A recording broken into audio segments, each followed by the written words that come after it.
38 health benefits of yoga. This is episode 2, and we're kicking it off on number 9. So here we go. Don't forget that this is brought to you by the Light Remix, Aaron Hill. Check it out. So number 9, it ups your heart rate. When you regularly get your heart rate into the aerobic range, you lower your risk of heart attack and can relieve depression.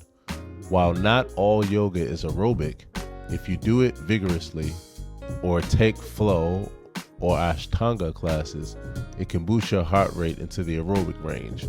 But even yoga classes that don't get your heart rate up that high can improve cardiovascular conditioning.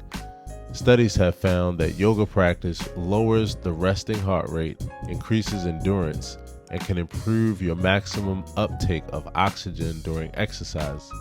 All reflections of improved aerobic conditioning.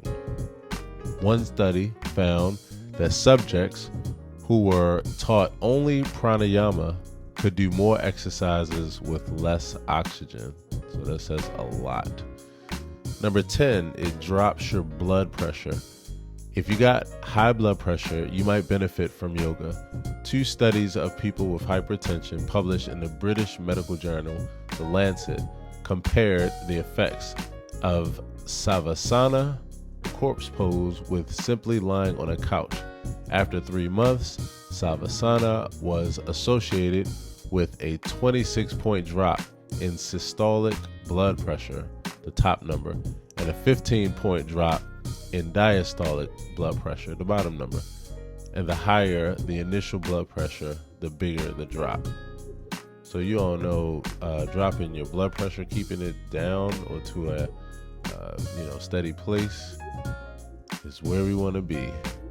Number 11, it regulates your adrenal glands. Yoga lowers cortisol levels. If that doesn't sound like much, consider this.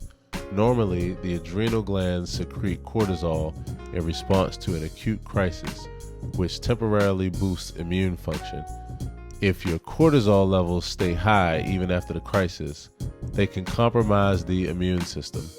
Temporary boosts of cortisol help with long-term memory, but chronically high levels undermine memory and may lead to permanent changes in the brain. We don't want that. Additionally, excessive cortisol has been linked with major depression, osteoporosis.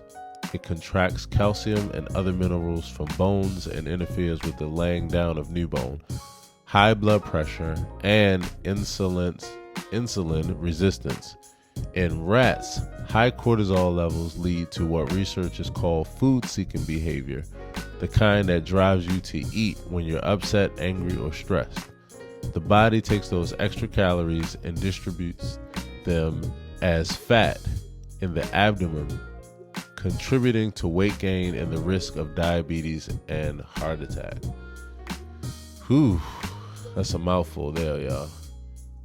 And we definitely need to watch this. So yoga gives all kinds of benefits, as you can see. Number 12, it just plain makes you happier. Feeling sad? Sit in lotus. Better yet, rise up into a back bend or soar royally into king dancer pose. While it's not as simple as that, one study found that a consistent yoga practice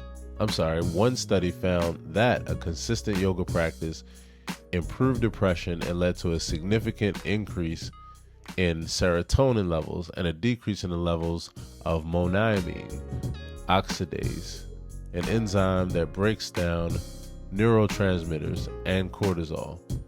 At the University of Wisconsin, Richard Davison, PhD, found that the left prefrontal cortex showed heightened activity in mediators, a finding that has been correlated with greater levels of happiness and better immune function.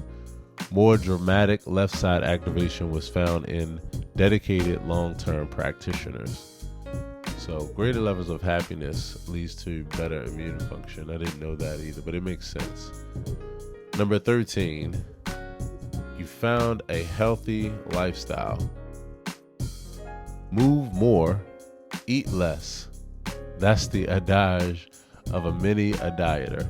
Yoga can help on both fronts. A regular practice gets you moving and burns calories, and the spiritual and emotional dimensions of your practice may encourage you to address any eating and weight problems on a deeper level. Yoga may also inspire you to become a more conscious eater. I think we all need to do that. I'm trying to work on that myself, as the base of my diet is vegan and I want to increase it. Number 14, it lowers blood sugar. Yoga lowers blood sugar and LDL, bad cholesterol, and boosts HDL, good cholesterol. In people with diabetes, yoga has been found to lower blood sugar in several ways by lowering cortisol and adrenaline levels, encouraging weight loss, and improving sensitivity to the effects of insulin. Get your blood sugar levels down, and you decrease your risk of diabetic complications such as heart attack, kidney failure, and blindness. So all this from yoga. It helps your focus, and this may be the last one for this episode. An important component of yoga is focusing on the present. Studies have found that regular yoga practice improves coordination, reaction time, memory, and even IQ scores.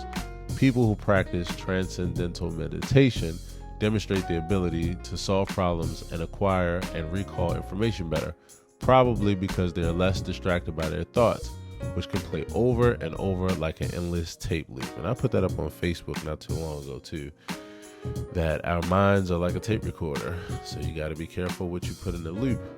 So yeah, yoga helps you to improve your focus and raise your IQ. So that's it for this episode. Join me for the next one, where we'll keep it going and get to all 38. Thanks a lot. Take care.